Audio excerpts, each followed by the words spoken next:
Painted in special camouflage schemes to make them look like aircraft of the Soviet Union and other Warsaw Pact forces, they act the part of the enemy in what is called dissimilar air combat training. Hey guys, welcome to another Heavy Metal Diecast video, and today's special is from Hobby Master. It is the Northrop F-5. This particular version is the F-5E, and this was a small American-made jet fighter entering production in 1959 and ending in 1987. While the US did use this aircraft in limited numbers, it was mainly used by its allies in its fighter role, so it was widely exported with over 30 countries, I think, using these aircraft in their respected air forces. So just open it up. It's got the standard Hobby Master deal. It's got the flappers, some info of the aircraft, and it's just got its landing gear modules and everything like that. There's not a ton of weapons or anything. These were a pretty light aircraft, so they're more for sort of, you know, fighter. They're very maneuverable and low operating costs, so they're pretty effective, especially for smaller countries to have in their air forces and stuff like that.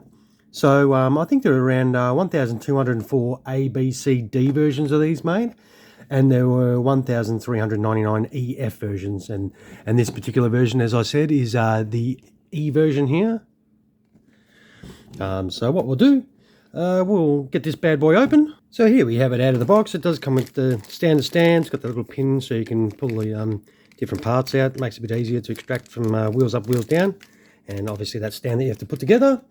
And we'll get this open so it comes apart nicely. It does come with a little baggie with some ordnance, as you can see, which you can put on, and we'll get this beast out. So many countries still continue to use the F-5 actually today, with the US alone still having around 400 in service. Used as training aircraft as of 2021. So, and what we'll do is we'll check out this bad boy. Look at that. That's beautiful.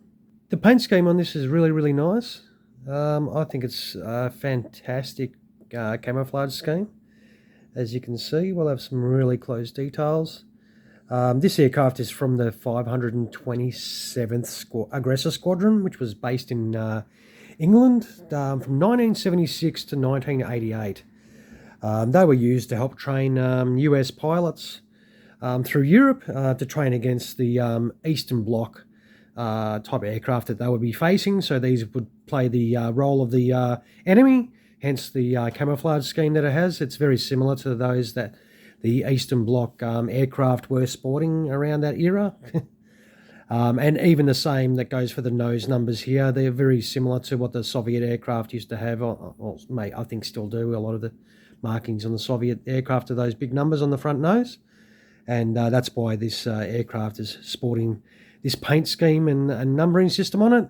And the actual US markings on it are very low vis. We'll just have a little look there. You can just see the markings there.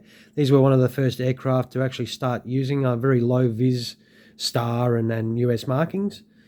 But yeah, these were you know, very good aircraft for both training and also for the smaller countries using as its main fighter role.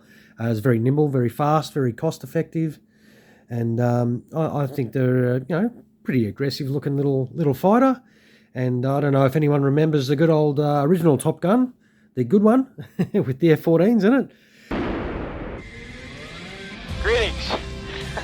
Think back to that and remember the so-called MiG-28s. Well, they were these F-5s, except painted black.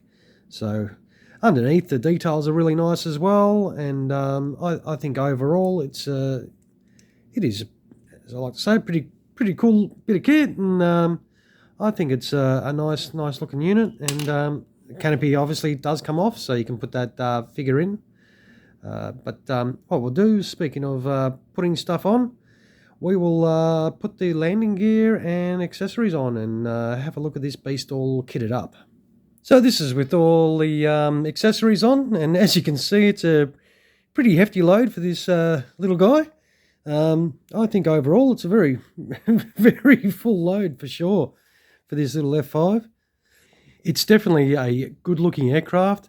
I think this rendition is really nice, and as you'd expect, the quality from Hobby Master is fantastic, and I think this is, dare I say it, a good bit of kit. So, but yeah, if you after a little F5, I recommend grabbing one for sure.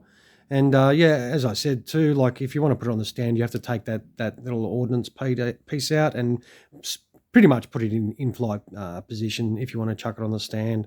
But yeah, you guys know me by now. I always chuck everything on the on wheels down, so we'll just chuck it on the deck here. And I think overall, the finish on this is excellent. You'll be happy with it. I think it's pretty tough little nugget, the old F5. So feel free to grab one. I reckon you won't be disappointed. I mean, it is not a large aircraft, so if you can get it for a good price, go for it. I did. I only got this for around, I think it was $90, $90 Australian, and I thought that was a bit of a bargain. So I got it at a really good price. So hopefully you can find it at a really good price as well, and get you a little grubby little hands on one of these as well. It is definitely a nice version, one of the best versions of an F5 that I've seen. I love this colour scheme, and yeah, the overall finish on it is very nice. So yeah, all right, I'll leave it at that. I've waffled on enough and taken enough of your time. So yeah, once again, this is 1/72nd scale diecast air power series by Hobbymaster, and it is the Northrop F-5E from the 327th Aggressor Squadron, which was based in England from 1976 to 1988. You won't be disappointed. You'll love it. So stay tuned till the conclusion of this video. I will chuck up some stills of this bad boy without these things in the way, and you can see this beast in all its metal glory. All right, guys, thank you so much for spending the time with me today, and if you can, give us a like, that'd be awesome, and even subscribe to the channel if you've been enjoying what you've been seeing and you want to keep seeing more. All right, thank you so much, guys, and you have a fantastic rest of your day, and cheers. Are we supposed to have visitors today? Negative, sir.